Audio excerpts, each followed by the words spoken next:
नमस्कार। आज हम पढ़ने जा रहे हैं उत्प्रेक्षा अलंकार। यह एक अर्थ अलंकार है।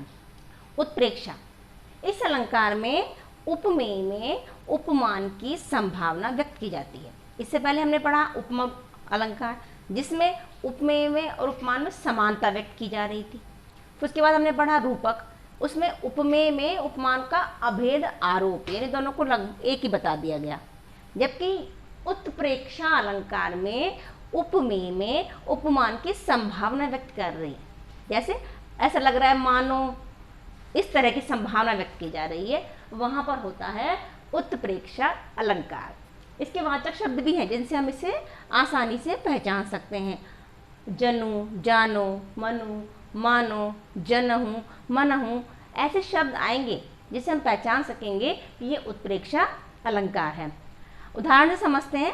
जैसे पहला उदाहरण मैंने लिखा है कि अंबर में तारे मानो मोती अनगिन है, कि अंबर में तारे चमक रहे हैं और ऐसा लग रहा है मानो, शब्द आ गया मानो, मोती अनगिन है, मोती की संभावना व्यक्त की गई है, इसलिए यहाँ पर उत्प्रेक्षा अलंकार होगा। एक उदाहरण और देखिए। अति कटु वचन कहत के कई मानह लून जरे पर देई, कि जो केकई है वो कितने कठोर वचन कह रही है। ऐसा लग रहा है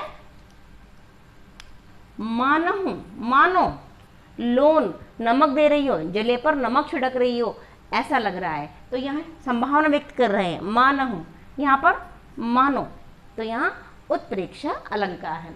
और एक सुंदर सा उदाहरण कृष्ण जी के बारे में देखते हैं कि सोहत ओढ़े पीत पट श्याम सलोने गात मनहु नीलमणि शैल पर आतप पर्यो प्रभात।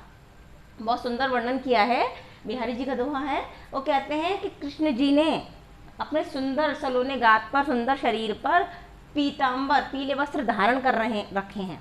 तो ऐसा लग रहा है कि मानो, मनहु, मानो कि जो नीलमणि पर्वत है उस पर सूर्य का प्रकाश पड़ रहा हो। तो यहाँ पर संभावना व्यक्त कर रही है मनहु, तो यहाँ पर भी उत्प्रेक्षा अलंकार होगा। और सिंपल सा उदाहरण एक और है कि हरिमुख मानो मधुर मयंक, कि जो हरि का मुख है ऐसा लग रहा है मानो सुंदर चंद्रमा हो।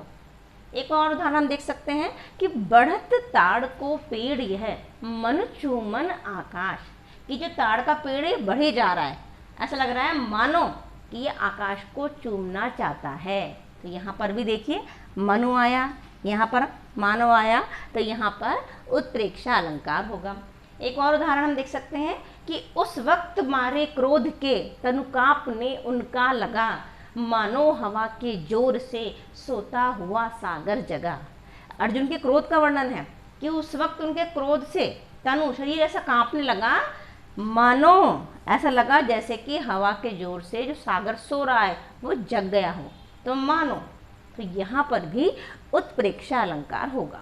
तो बहुत सरल सा एक अर्थालंकार है जिसमें उपमेय में उपमान की संभावना व्यक्त की जाती है और इसको पहचानना भी बहुत आसान है। इसमें वाचक शब्द आते हैं मनु, मानो, जनु, जानो, मनहु, जनहु, इसे आप आसानी से पहचान सकते हैं। तो उपमेय में उपमान की संभावना व्यक्त करने वाला अलंकार ही उत्प्रेक्षा अलंकार होता है।